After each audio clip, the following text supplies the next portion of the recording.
はじめは秋田大黒舞です。秋田に伝わる祝いの歌で、五穀豊穣や商売繁盛を願うとてもおめでたい一曲で、会場全体に福を運んでくれるような華やかさがあります。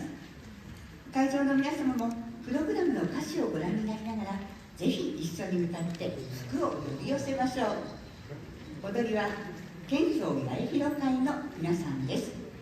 それでは秋田大黒舞です。どうぞ。